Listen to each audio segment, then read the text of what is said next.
broadcasting live from Nita Bangkok in Lenapehoking, my ancestral homeland. For thousands of years, our people have lived, hunted, fished, and farmed along the Delaware River and its tributaries, including the Schuylkill River, which runs through the heart of Philadelphia. We have a deep connection to this land, and it is our duty to protect and preserve it for future generations. I acknowledge the historical injustices and trauma inflicted upon our people, including forced relocation, cultural suppression, and violence. Yet, we remain resilient and proud of our strong and beautiful heritage. By acknowledging our presence and our history, you honor our legacy and contribute to the long journey of reconciliation and healing. Let us work together to build a brighter future, one that respects and celebrates the rich diversity of Indigenous culture and experience. Wanishi, thank you.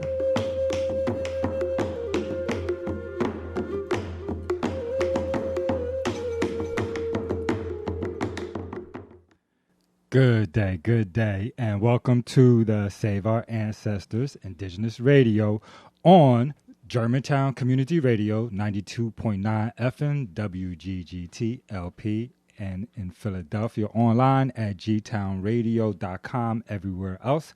I am your co-host, Tavis Sanders, also known as Red Tail Hawk. Like to welcome our co-host, Meredith Marshall, also known as She Who Seeks Knowledge. Hey everybody, how y'all doing today? Cool. So, you know what? Let's begin with an introduction about the Save Our Ancestors program, and then we can get into today's show. Sure. The Save Our Ancestors Indigenous Radio Show was started after learning of the improper care of, the improper care and unethical acquisition of human remains and indigenous artifacts by the University of Penn and other stakeholders. We are using this show as a platform to educate and advocate for the rights of Indigenous people, including the recovery of all human remains, control over artifacts, acknowledgement of our Lenape presence by the state of Pennsylvania and the city of Philadelphia. If you are interested in learning more, please visit our Save Our Ancestors Facebook page and our Save Our Ancestors Instagram page. We also have an email if you'd like to get in touch with us, and it's acknowledgeourlands@gmail.com. Cool, yeah. That's going to be like an interim email, right? Because we do have our websites up, and so once we have the websites up, people will be able to find us, be able to find more information about the programs and about some of the issues and maybe ways that they can join in and assist us. Right. And so how was your month? I guess this is our second show before we really jump into it. What's going on? How was your month? I'm enjoying the hot weather. Mm-hmm. This is my time of year. I love the sun and being down at the ocean. So I'm happy right now. Okay, cool. Yeah, so we got a great show. You know, we have a guest that's going to be coming on in a little while. Mm-hmm. But before we get into all that, we have some unfinished business from last show. Right. So would you kind of educate us on what exactly a mound is? Yeah, we kind of missed that point in the last show, right? We ran out of time. Yeah, so mounds are earthened or dirt pyramidal structures, mm-hmm. right? So pyramid that are built from dirt instead of stone. And here in the Americas, there were four types of these pyramidal mound structures, or mounds, 4 types of mounds. You have a flat top mound, mm-hmm. which is a mound normally between 30 and 75 feet high, mm-hmm. With a flat top. That they, indigenous peoples, sometimes the chief or, the hierarchy would live on top of the mounds. Sometimes they were used for ceremonial points, and sometimes they were used as lookout points for security purposes for the tribe. And so that is the first type of mound. Second type of mound is a conical mound, which is actually the most common mound. Okay. Conical mounds are just rounded mounds, normally between 3 to 25 feet in height. But they have, we do have some that were up to 75 feet in height. Sometimes they were used for burials, and so the mound we would bury the person and put the dirt on top of the mound, and then the next person would just go on top. And a lot of times that's how these mounds became bigger and bigger. You have then you have an earthen mound. Earthen mounds are most of the time conical mounds, meaning they're rounded mounds, but people lived in them. Okay. Or if you didn't live in them, then they were used for ceremonial purposes. Can you think of any examples of those kind of mounds around the city? Like, can you give an example? Oh, man, of an earthen mound? Or even the other kind? Yeah, for sure. So the flat top mound, we can definitely say that the art museum, the Philadelphia Art Museum, was on top of what was once a flat top mound. And the old pictures, old paintings, of course it wasn't pictures at that time, but old paintings and old descriptions of Fairmount, which was actually the name of the mound that the art museum stands on top of. So before Fairmount was a park, Fairmount was an actual location of a mound. Okay. Yeah, so earthen mounds, I can give you a description of one, but not necessarily in the Philadelphia area, and that's in the Ocmulgee Mound Complex in Macon, Georgia. Okay. Their earthen mound, has a doorway, and it's, conical about 15 to 20 feet in height, but theirs aligns with the spring and fall equinoxes. Oh, wow. Okay. And so on those days, the sun hits the doorway directly in the center, and that's how they would know to start the planting season or when planting season was over. Wow. Yeah, so pretty cool. And the last other mounds, the 4 types, so we have the flat top, we have the conical, we have the earthen, and then we have effigy mounds. And effigy mounds are mounds that are made in the shapes of animal figures or something like that. So we have the Serpent Mound in Ohio. Yeah. We have a Rock Hawk Mound in Georgia. We have Bird Mound in Louisiana. And so there's there are mounds that were built in the shapes of animals. And they also think that we have Bear Mound, and they think that these were also spiritual points here in America that the Native Americans used to connect with the other realms. And so pretty cool. Doesn't the summer solstice come up like at the mouth of the snake? Yes, as a matter of fact, it does. Yes. And you know what? They call it Serpent Mound. However, if you are into the sciences, it actually looks like a sperm and an egg. Okay. And so, and if anybody knows anything about science, yes, a sperm can look like a snake. But if you look at the top of it looks like the mouth, the way that they explain it, and they say that the mouth is opening. But in actuality, it looks like an egg. Okay. And so maybe the snake is swallowing the egg, or maybe it's sperm going into an egg to fertilize it. We're not sure. Could be both. It could be, but very interesting, right? And that's the point. Now, we have so much history here in the Americas that that coincide with so many of the ancient and past and all of the other continents, yet they don't share our history here. And I think that it's important for us to reconnect and to share that with the larger audience. So thank you for... Well, that's by design. For sure. But thanks for letting me, reminding me to explain to the folk what mounds are. Yes. And I think that, as a matter of fact, our fire circles, we have our fire circles at Lemon Hill, which was and is identified as a mound. And FYI, everybody, that'll be this Sunday at 7:30, our next full moon fire circle. This Sunday. Very true. The 21st. All right. So before we get into, all of that, and hopefully people can stay and listen into the end, I would like to talk about one more thing before we bring our guest on for today, right?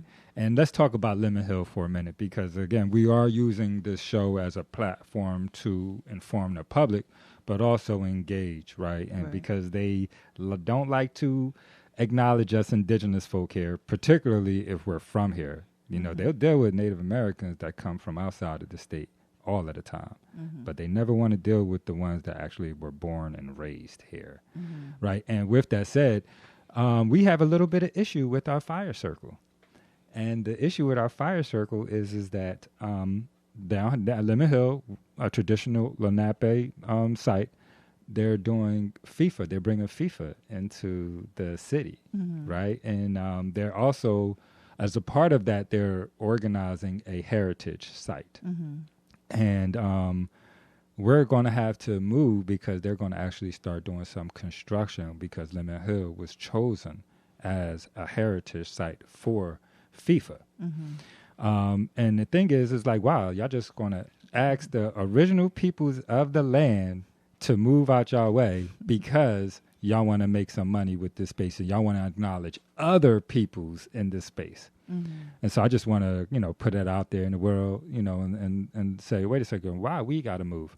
Why aren't y'all including indigenous peoples in this conversation, right? And so we want to just throw that out there a little bit and, you know, let the city know that these things are happening, and maybe they can ask their city council person, write them a letter like, wait a second, why are indigenous peoples being included in this 2026 year, you know, with the FIFA coming in, with the All-Star game coming in, with the 250-year anniversary of the signing of the Declaration of Independence. It's going to be a huge year for Philadelphia, and we're trying to create some spaces to acknowledge indigenous folk. Right. And so I just want to put that out there. So if you weren't aware of that, please stay engaged with that. And if you would like to assist us, definitely let's start calling your local council person and asking them, you know, are there Native and indigenous communities, you know, that are engaged with y'all in this planning? So today's topic. Want to take a little break? Sure. Yeah. Okay.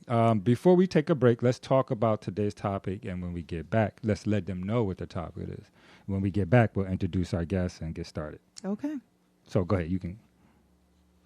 Did you want to introduce the guests, or we just want to go to break? Just go to break? All right. So we'll go to break. And when we get back, we will introduce our guests and start today's show.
Cool, cool, cool. And great day, everybody. Thank you. You are listening to the Save Our Ancestors Radio on Germantown Community Radio. That's 92.9 FM, WGGTLP Philadelphia, and online at gtownradio.com. So today's topic, we're going to be joined by an individual that's going to offer some information on cultural preservation and heritage as far as our traditions are concerned. And so I'm going to go ahead and just swing it over to Miss Marshall, and you can read the bio and introduce our guest. Yes, absolutely. So today we have a guest. She's a tribal member of the Wampanoag tribe in Massachusetts. She's been being a full-time artisan for over 4 years. She's a wampum artist and also a traditional stick and poke tattoo artist. With these abilities, she has been privileged to work with numerous museums, organizations across Turtle Island on workshops, talks, and other programming. So let's give a welcome. Welcome, welcome. Stasis slash Harding from the Harding family based in Massachusetts from the Herring Pond Wampanoag tribe. Can you repeat your name? We didn't have the button pressed. Miciah Stasis. I'm from the Harding family in Massachusetts from the Herring Pond Wampanoag tribe. Great. Thank you for joining us today. It's my pleasure. I had the pleasure of working with her was that in the winter? It was like late winter, early spring, and she came down to our tribe, the Nanacote Lanai Lenape tribe, and taught us how to make wampum. Thank you again. Yeah, of course. That was a great time. Yes, it was. It was very fun. And your sister also taught the younger kids how to weave. I don't think a lot of them paid attention, but some of them came out successful. Some of them did. They looked really good. Yeah, the older kids did. I think the little ones gave it like maybe 10 minutes and they were kind of out of there. But again, welcome. Yeah, and I think that I actually got a chance to meet at the powwow this year. Oh, right? yes. Yeah. So, yeah, please share a little bit of your art and give us a little bit of the history about why you chose, arts and crafts as your message and as your way to connect with people. Yeah, so I started doing wampum. So for people that aren't familiar, that is something that us Wampanoag folks and from the East Coast have been doing for thousands of years. The craft is made from a quahog shell. So once you make it into jewelry, it's called wampum. So I started doing that initially. And then for the past 2 years, I slowly went into traditional stick and poke tattooing. So for me on the East Coast, we really didn't have any Indigenous tattoo artists. I didn't meet until this past year two different artists, um, but we didn't really have anybody. So I always tell people when I start tattooing, I'm like, I never wanted to start tattooing. Not that I don't love tattooing, I really do. um, I didn't start tattooing as like a passion. It was really a need for the community. Because when I wanted to start telling my stories through my tattoos, my failures, my triumphs, everything, just everything in between the beginning, the endings of my journey, there was really no one to go through. So we don't really have that luxury as Indigenous folks to walk into a shop and talk to anybody and just get a tattoo. So for me, I felt the need to create that space for people to be able to help them along with their journey. And also bring that ceremony back because, obviously as Indigenous folks, we weren't allowed to do so many things for a very, very long time. Speak our language, wear our hair, wear our regalia. And tattooing is one of those ceremonies that we can wear upon ourselves, our markings to show where we're from and show, where we've come from and, where we're going. So I thought it was very important for people to be able to have this ceremony and bring it back. So I started traveling as far as Canada a few different times to meet Indigenous folks out there to gain more knowledge for myself and to bring it back to our people, but also connect our people all throughout Turtle Island with this ceremony, with this art form that really has been lost for a long time. Right, right, right. Thank you very much for offering that to us. Because the ceremony is definitely important, just as a rite of passage for children, um, moving into adulthood, and just different milestones in your life when you just feel like you want to mark that moment. Exactly, exactly. And it's very important and also to be normalized as well. Because that's a huge thing of, if I had this tattoo, what is that gonna, have me perceived as out in the world? And I always just sit back and I'm like, who made that normal or unnormal for us to be able to do that? Right. And to have that burden of being either scared to be in a space because of our markings. I always say it's my defense mechanism. I'm like, if you don't want me there because of my markings, then it did its job. Yeah, I They don't did what belong it needed there. to do. Exactly. Right. So let's talk a little bit about how you kind of talked about the stigma. I would say not on our end, but on non-indigenous people seeing our markings and tattoos, because we come across roadblocks even within our own community. I know my mom always, she'll be like, your body, you're just marked up now. And I have traditional tattoos, and you know, we talked about that when I had my ceremony with you about just the different generations, how our grandparents were the silent generation of being indigenous. Our parents, they were, the ashamed and quiet generation. And us as the younger generation is now our time to speak up and be proud of who we are. And I find, not only fighting internally sometime within your family, but we also have the city, we have the government, and even tribal governments trying to stop us from practicing our culture. So you can go ahead and talk a little bit about, the experience you had recently.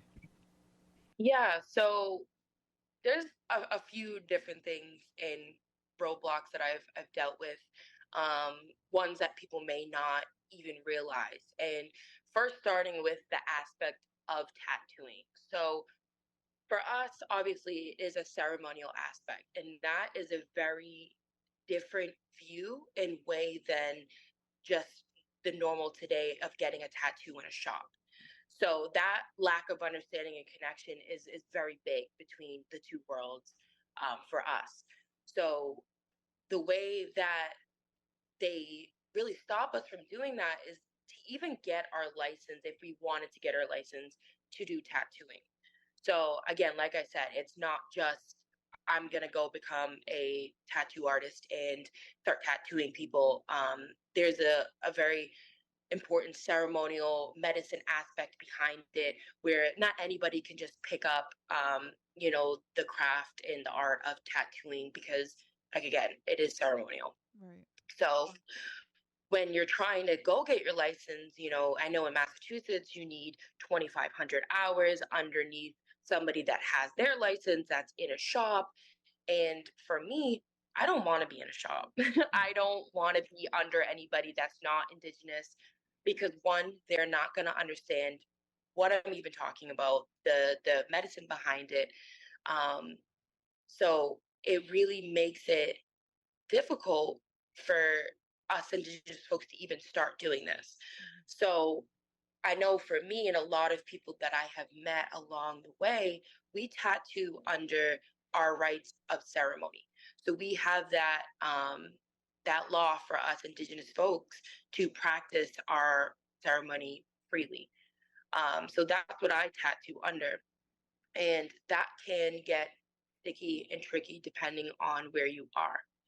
Um, and also, it can be tricky even within your own Indigenous communities.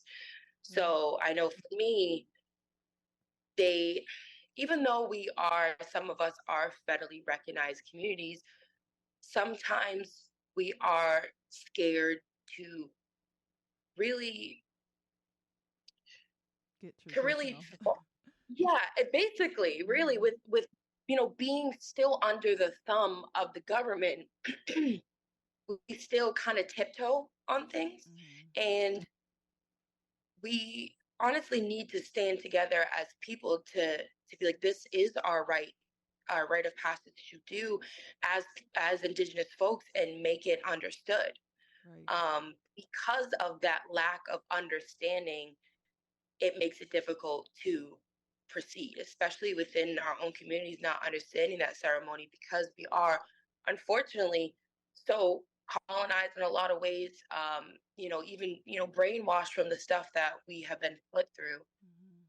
It makes the journey even harder to do. Right. So I feel like that's probably the most important thing for me that I've been trying to do, is to gain enough knowledge to keep spreading it, to build the awareness, because that's really the most powerful thing you can do, um, is to spread that knowledge for people so that we can continue to do what we've been doing for thousands of years. Absolutely. Yeah, it's definitely an uphill battle if you're talking to a city or state that they don't even recognize any tribes in Pennsylvania.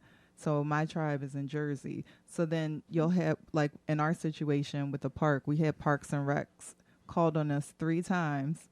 And, we're telling them a law and they're looking at us like we have 5 eyes and horns. Right, right. No, exactly. Yeah, they have no idea. So, it's so layered with the issue. Um, I wanted to let me jump in and say with that, and 100% agree as far as everything that's being said. But we do also have successes, right? We have an Right. opportunity to use this platform to share. But also, if you don't mind, know that you were being asked not to offer, but then we, after some communications and some emails and things, that you were able to offer that gift to a powwow that you recently visited. Did you want to share how that whole process went down, or how you think we might be able to use that to spread this awareness to the other Indigenous communities? Yeah, so for the community that it's my sister community that I was trying to bring the tattooing to, I hit the roadblock of them trying to say it was a liability. And obviously, a lot of communities, if you understand, a lot of the ceremony that we do obviously can be a liability, because it's the way that ceremony runs.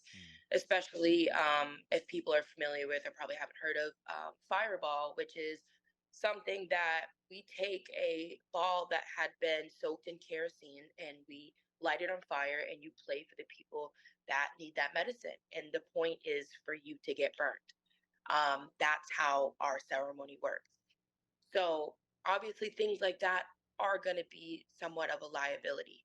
Um, but to stop and deny um, the right to do this because it's quote unquote a liability is just not right. Um, because there's a liability in everything you do. And at the end of the day, no matter what, there's always going to be a liability. So for me, I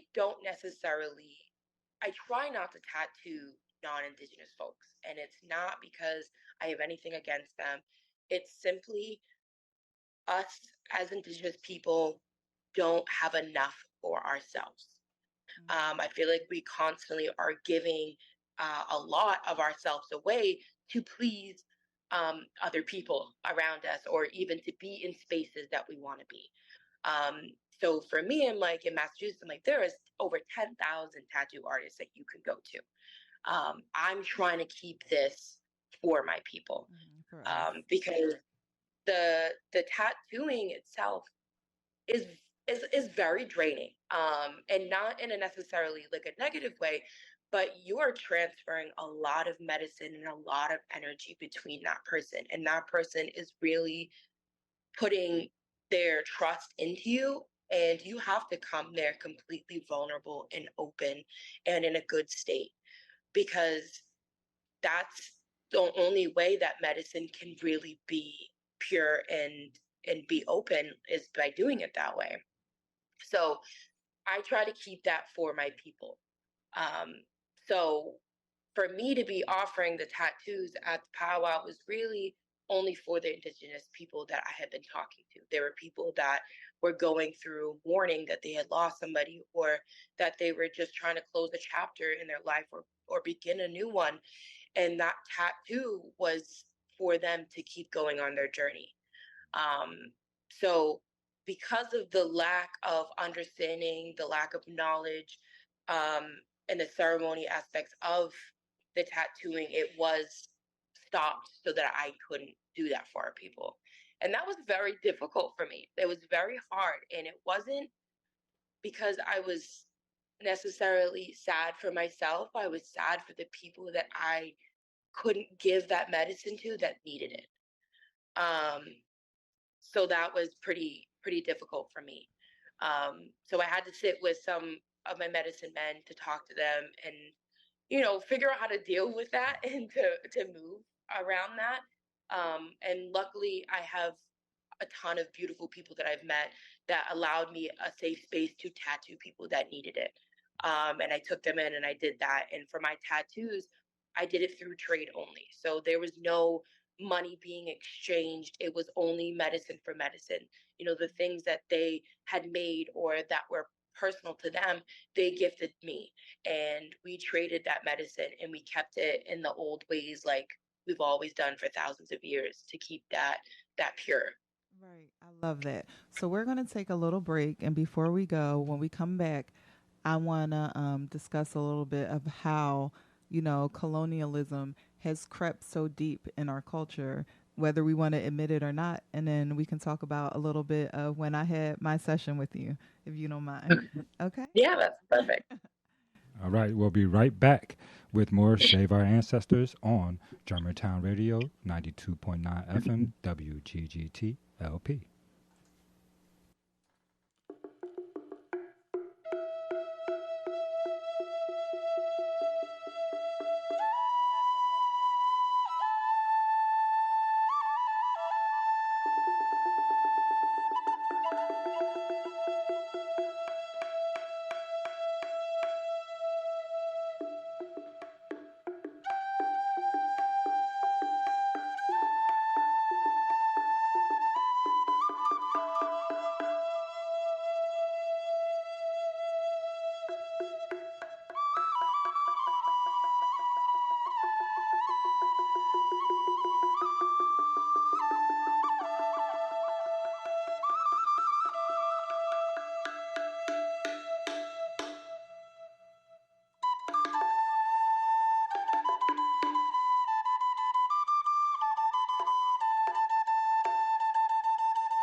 You're listening to Germantown Community Radio, 92.9 FM, WGGT-LP, Philadelphia, and online at gtownradio.com. Cool. So we're back. I know we had a few more things that we wanted to talk about before we wrap this discussion up for today. Right. So, speaking to, the colonialism that kind of seeps in to our community, and just, these rules, like who made the rules? Like they're not our rules. Like why are we still Exactly. like church at a powwow? Yep. So, did you want to speak on that?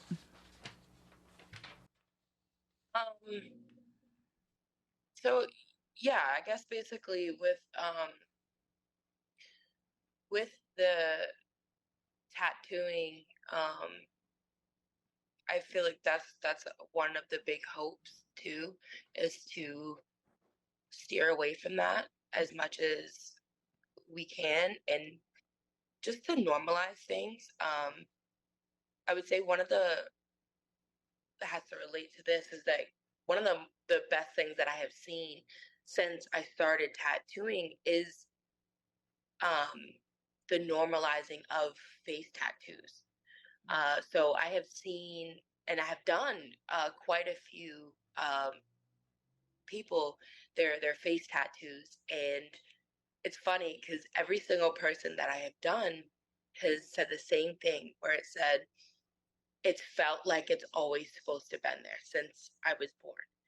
And that is honestly one of the most beautiful things to hear, but also it's so nice to be able to do that and to have that, especially because obviously our ancestors weren't able to do that and to wear that freely.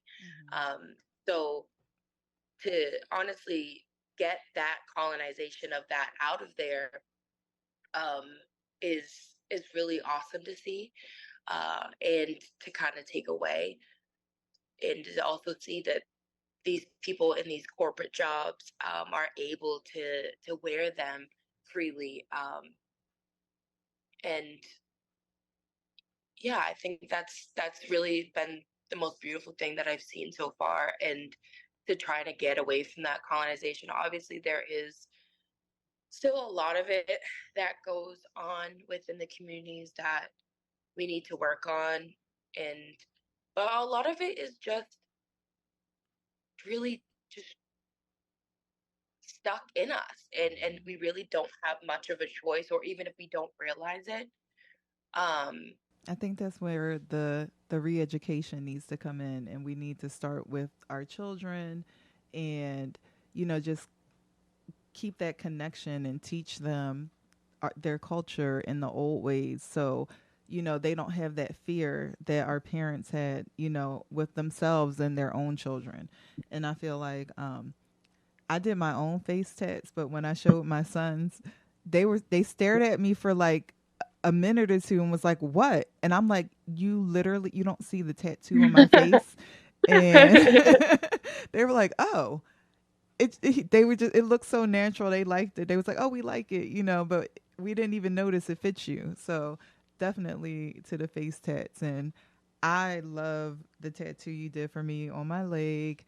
I I like to kind of have my tattoos speak for me, like you said, before I even open my mouth. And I'm very thankful that I was able to have that ceremony with you at our powwow last June. Yeah, that was one of my favorite tattoos.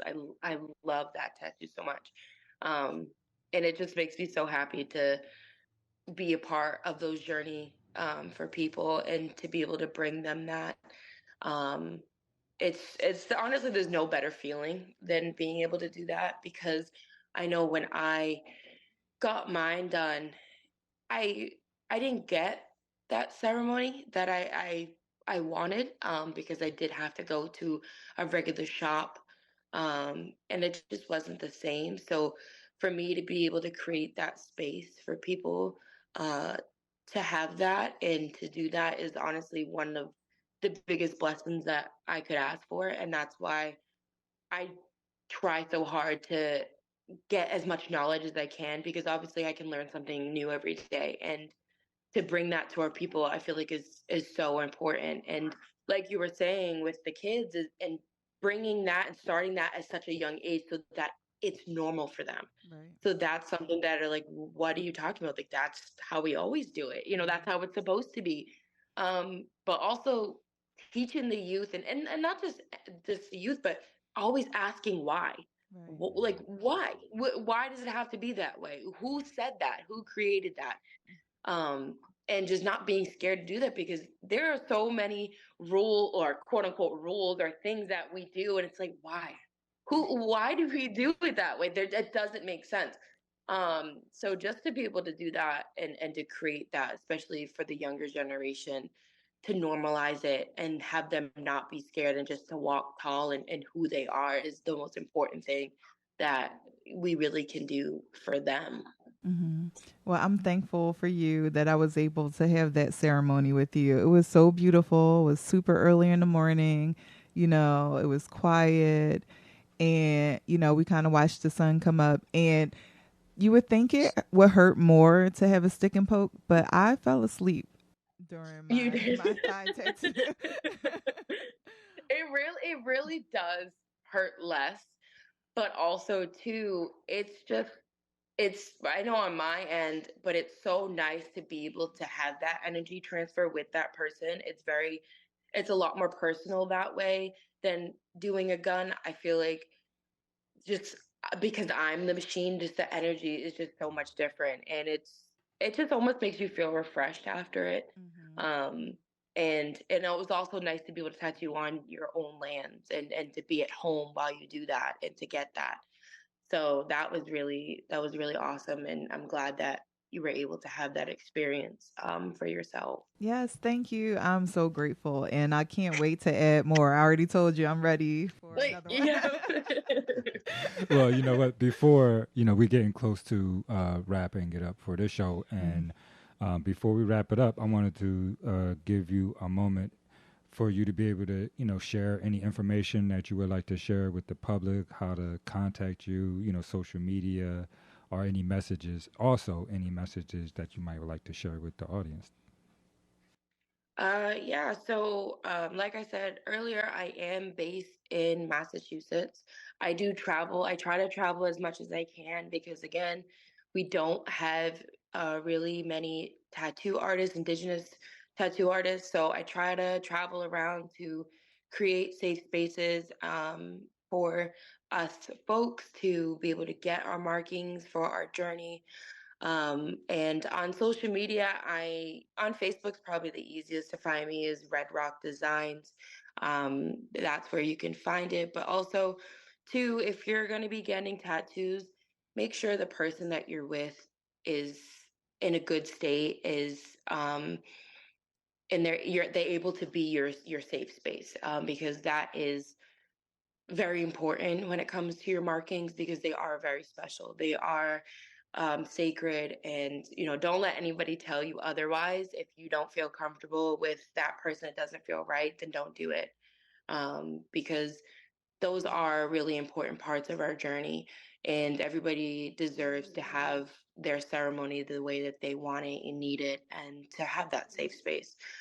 So if anybody is looking for somebody, or I can also refer you to people, because I have met a lot of people around Turtle Island now that do tattooing. I would love to, let you get in contact with them. So yeah, Red Rock Designs is one of the places that you can find me on Facebook. Thank you so much for being our guest today. I can't wait to see you soon. I'm sure before summer is over, maybe in the fall. Yes, for sure. I'll be back down. Yes. Okay, and again, remember, check out Red Rock Design on Facebook, and definitely support Indigenous artists. Yes. Well, She also makes beautiful jewelry, FYI. Go check it out. we'll be right back.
You're listening to Germantown Community Radio, 92.9 FM WGGT LP, Philadelphia, and online at gtownradio.com. And I'm your co-host, Tavis Sanders, also known as Red Tail Hawk. You have just finished listening to Miss Meredith Marshall, also known as She Who Seeks Knowledge.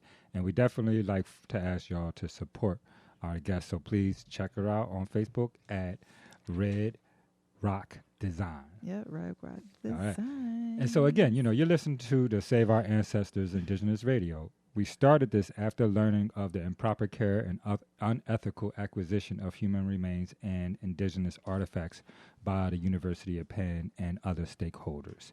We are using this show as a platform to educate and advocate for the rights of indigenous peoples, including the recovery of all human remains, control over artifacts, acknowledgement of Lenape presence in the state of Pennsylvania and in the city of Philadelphia. Is their stuff, why they don't have it, and how are y'all making money off of their stuff, and they telling y'all we don't want y'all to do this and y'all still doing it. I don't get it, and that's why we here talking on today's show. So thank you for that beautiful interview, and that conversation is definitely much needed conversation.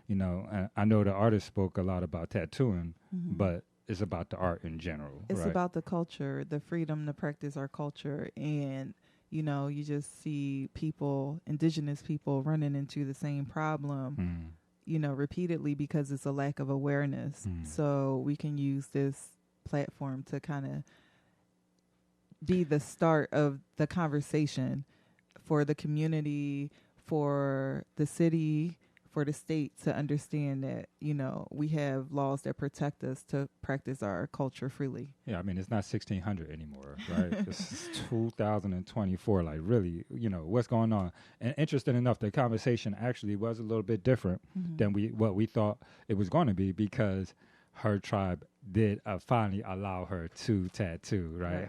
It was her sister tribe. It was the Miciah. Okay. Yeah. All right. Yeah. And again, that's something for us to, a conversation that we can have at another time, which is how our tribal leaders are, also, in very some colonized. ways, they're, in their mindset, for sure, for sure. And so, let's, we got about 10 minutes left, and they haven't heard from us in a month. And so let's give them a little bit of updates on, what we have been doing over the course of the last month, and then we can, give them ways where they can engage and assist us. Yeah, so as of yet, we have not heard from Cindy Bass. And that's going to change. Well, we're going to be at the cleanup tomorrow to help out, so we'll say hello. Yeah, so let's matter of fact, let's give a shout out. They're having a community cleanup on the 5700 block. No, it's the 1000 block of Wyoming Avenue. Okay. In Logan at 10:30. Cindy Bass community cleanup. All right. Yes. So we're going to show up. We will be there. Because, we go to your office and your office is closed. We call you, y'all don't call back. We leave messages and we don't get any messages. We email y'all, and nothing. This woman must be a very important woman. Yes. Yes, she is. But we had a wonderful meeting with Senator Sharif Street's office. Ah, okay. Yeah. That was a good meeting. So, what do you think about the how they received the information and what they shared with us as far as us moving forward? I think it was a great introduction. I will appreciate the help from them, with Parks and Recreation, getting in touch with them. They informed us that they would set up a meeting with Parks and Rec for us, because we also have not gotten a response from them. I emailed them. They still, them people, man. It's like, and the thing emails is broken. Yeah. And the thing is what they don't know is that we do have somebody here that does have a law degree, right? Yeah. And that we're not just saying this stuff, right? We have we have tracks, right? We have the receipts. Right. And so when Miss Bass says, well, y'all didn't try to, and then we show her 6 months of phone calls, emails, letters. I think you even knocked on the door a few times, right? It's like, come on, it's like, come on, y'all. All right. But yeah, we did have a great meeting with Senator Street, and I definitely would like to thank him for giving us the opportunity to, share, right? We have a few other things happening, yes, right? our full moon fire circle coming up this Sunday at 7:30, Lemon Hill. This is the full buck moon. So come out. This is a family-friendly event.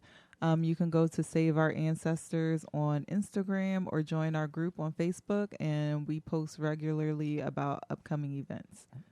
And actually, we do have an email, acknowledgeourlands@gmail.com. And so if you are interested in learning more about the fire circles or about other things that we have or other events that we are having in the city, definitely email us there, or Instagram and Facebook, probably a lot faster and a lot easier, right? Right. Social media world. You want to talk about your course coming up? Oh, wow. Yeah, sure. Introduction to Indigenous Law. Mm-hmm. And I think that's something that we definitely need to have our indigenous leaders in the community, right? Mm-hmm. To start to pay attention to. So I think it's next Thursday. We're having a virtual introduction to indigenous law, and so if you're interested, you can email us. Check out the Save Our Ancestors Facebook pages, Instagram page. You email it.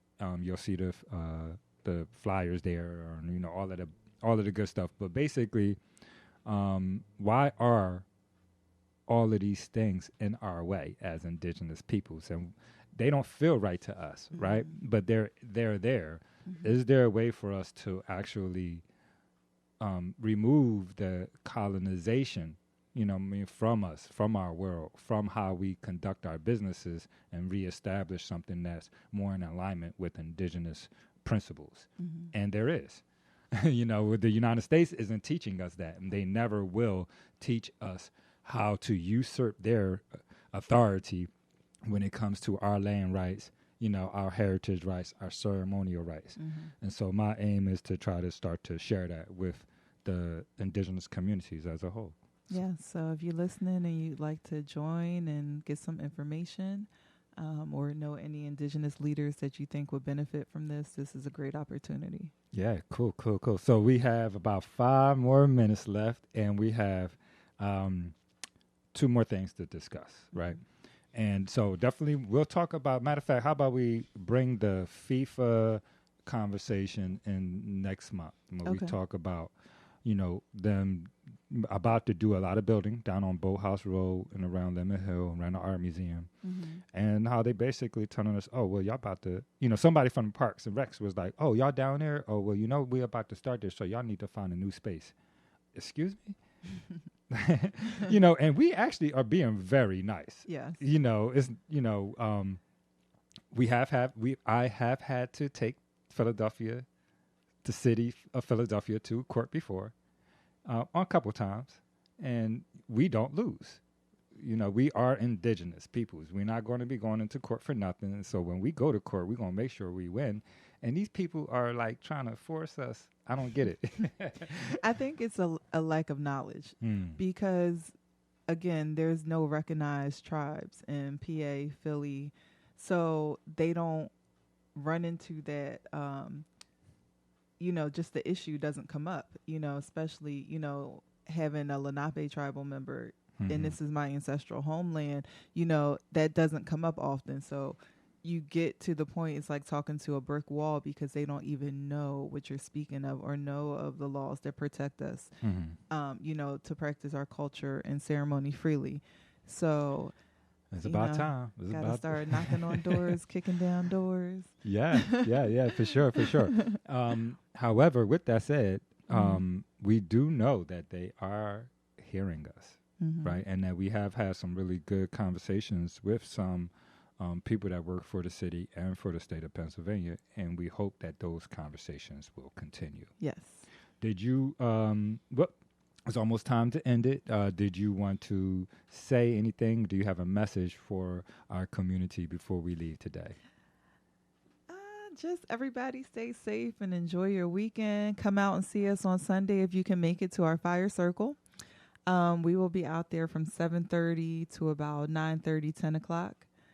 Hopefully the weather will cooperate with us and we will be able to see the beautiful moon. We will be up on the mound right behind the playground on Lemon Hill. Yeah, near the basketball court. Behind the basketball court. Cool. Okay, so thank you very much. You have been listening to the Save Our Ancestors Indigenous Radio on Germantown Community Radio. That's 92.9 FM, WGGT LP Philadelphia, and online at gtownradio.com. Definitely like to send a shout out to our online listeners. We see y'all up in here. Thank you very much.